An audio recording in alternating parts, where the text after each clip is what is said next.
ನಮಸ್ಕಾರ ಕರ್ನಾಟಕ. ನಾನು ನಿಮ್ಮ ಪ್ರೀತಿಯ ಕೊಡಗಿನ ಹುಡುಗ. So friends, welcome to my channel. So friends, ಇವತ್ತಿನ ಈ ವಿಡಿಯೋದಲ್ಲಿ ಕಾಫಿ ಸೀಸನ್ ಅಲ್ಲ ಇವಾಗ. ಕಾಫಿ ಸೀಸನ್ನಲ್ಲಿ ಕಾಫಿ ಕುಯ್ದು ಒಣಗಿಸಿ ಹಂಗೆ ಮಾರಲಿಕ್ಕಾಗಲ್ಲ. ಸೊ ಒಣಗಿದ ಮೇಲೆ ಅದನ್ನು ಸ್ವಲ್ಪ ಕ್ಲೀನೆಲ್ಲ ಮಾಡಲಿಕ್ಕಿದೆ. ಆ ಕ್ಲೀನ್ ಮಾಡೋದು ಅಷ್ಟು ಸುಲಭವೂ ಅಲ್ಲ. ಸೊ ಇಲ್ಲಿ ನಮ್ಮ ಮನೆ ಹತ್ರನೇ ಒಬ್ಬರು ಹೋಮ್ ಮೇಡ್ ಮಿಷಿನ್ ಮಾಡಿದ್ದಾರೆ. ಸೊ ಆ ಮಿಷಿನನ್ನು ನೋಡಿಕೊಂಡು ಹಾಗೆ ನಿಮಗೆಲ್ಲ ತೋರಿಸುವ ಅಂತ ಬಂದಿದ್ದೀನಿ. ಬನ್ನಿ ಆ ಮಿಷಿನ್ನ ನೋಡ್ಕೊಂಡು ಬರುವ. ಮತ್ತು ಫ್ರೆಂಡ್ಸ್ ನೋಡಿ, ಇದೇ ಮಿಷಿನು ಹೀಗಿದೆ. ಒಂದು ಸಣ್ಣ ಒಂದು ಕ್ರಿಯೇಟಿವಿಟಿಯಾಗಿ ಮಾಡಿದ್ದಾರೆ.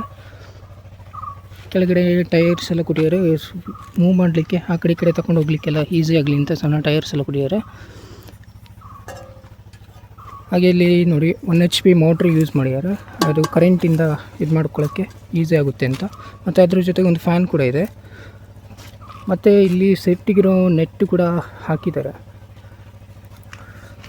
ಹಾಗೆ ಈ ಪ್ಲೇಟ್ ಬಂದುಬಿಟ್ಟು ಇಲ್ಲಿಗೆ ಕಾಫಿ ಹಾಕೋದು. ಇಲ್ಲಿಂದ ಕಾಫಿ ಹಾಕಿದರೆ ಅದು ಕಾಫಿ ಕೆಳಗಡೆ ಹೋಗುತ್ತೆ. ಹೀಗೆ ಕ್ಲೀನ್ ಆಗಿಬಿಟ್ಟು ಈ ಗಾಳಿಗೆ ಡಸ್ಟು ಮತ್ತು ಎಲ್ಲ ಹೋಗುತ್ತೆ, ಆರುತ್ತೆ ಅದು. ಮತ್ತು ಆ ಕಾಫಿ ಇಲ್ಲಿಂದ ಬಂದು ಇಲ್ಲಿ ಚೀಲ ಸಿಕ್ಕಾಕ್ಸ್ಕೊಂಡ್ರೆ ಇಲ್ಲಿಗೆ ಹಾಕಿ ಚೀಲಕ್ಕೆ ಡೈರೆಕ್ಟ್ ಕ್ಲೀನ್ ಕಾಫಿ ಬಂದು ಬೀಳುತ್ತೆ. ಮತ್ತು ಇಲ್ಲಿ ಒಂದು ಹಗ್ಗದಲ್ಲಿ ಒಂದು ಸಣ್ಣದಾಗಿ ಒಂದು ಅಡ್ಜಸ್ಟ್ಮೆಂಟ್ ಕೂಡ ಮಾಡಿದ್ದಾರೆ, ಮೇಲೆ ಕೆಳಗೆ ಮಾಡಲಿಕ್ಕೆ. ಇದೀಗೆ ಹಗ್ಗದಲ್ಲಿ ಕಟ್ಟಿ ಒಂದು ಸಣ್ಣ ಅಡ್ಜಸ್ಟ್ಮೆಂಟ್ ಮಾಡಿದ್ದಾರೆ. ಕಾಫಿ ಹಾಕುವಾಗ ಸ್ಲೋಪ್ ಬೇಕು ಸ್ವಲ್ಪ. ಸೊ ಅದಕ್ಕೋಸ್ಕರ ಅದು ಕಟ್ಟಿ ಹಗ್ಗದಲ್ಲಿ ಅಡ್ಜಸ್ಟ್ ಮಾಡಿದ್ದಾರೆ. ಸೊ ಬನ್ನಿ ನೋಡುವ ಹೇಗೆ ಕಾಫಿ ಕ್ಲೀನಿಂಗ್ ಆಗುತ್ತೆ ಅಂತ. ಕರೆಂಟ್ ಕನೆಕ್ಷನ್ ಎಲ್ಲ ಕೊಟ್ಟಿದ್ದೀವಿ. ಸೊ ಫ್ಯಾನ್ ರನ್ನಿಂಗಲ್ಲಿದೆ. ಸ್ವಲ್ಪ ಅರ್ಧ ಮಾಡಿ ಇಟ್ಟಿದ್ದೀನಿ ಆಯಿತಾ. ಮತ್ತು ಈ ಚೀಲನ ಹಿಂಗೆ ಹಾಕ್ಕೊಳ್ಳಿ ಸೈಡ್ಗೆ, ಇದರಿಂದ ಕಾಫಿ ಬಂದು ಬೀಳಬೇಕಲ್ಲ, ಅದಕ್ಕೋಸ್ಕರ.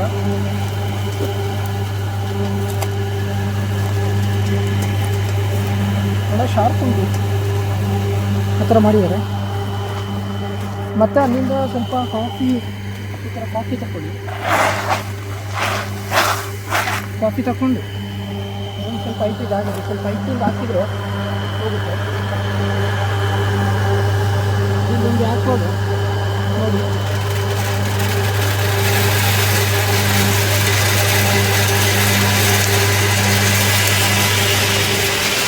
ಡಸ್ಟೆಲ್ಲ ಆರುತ್ತೆ, ಫ್ಯಾನ್ ಇರುತ್ತೆ, ಡಸ್ಟೆಲ್ಲ ಆರುತ್ತೆ.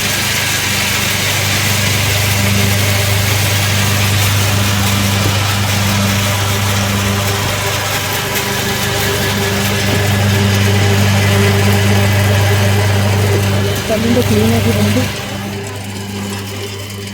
ಇಲ್ಲಿಂದ ಕಾಫಿ ಕ್ಲೀನಾಗಿ ಬಂದು ಚೀಲಕ್ಕೆ ಬೀಳುತ್ತೆ.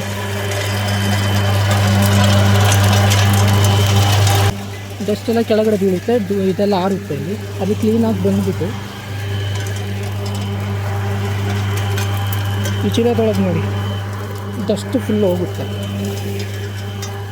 ಈಗ ನೋಡಿ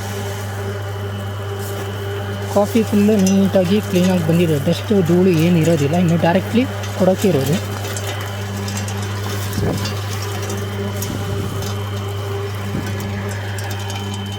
ನೋಡಿ ಡಸ್ಟೆಲ್ಲ ಹೋಗಿದೆ.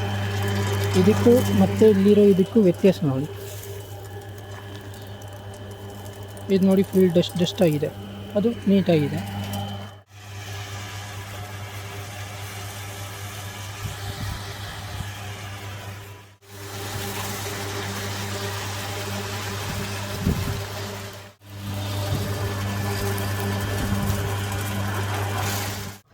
ಕಾಫಿ ಕ್ಲೀನಿಂಗ್ ಮಿಷಿನೆಲ್ಲ ನೋಡ್ಕೊಂಡ್ವಿ ಫ್ರೆಂಡ್ಸ್.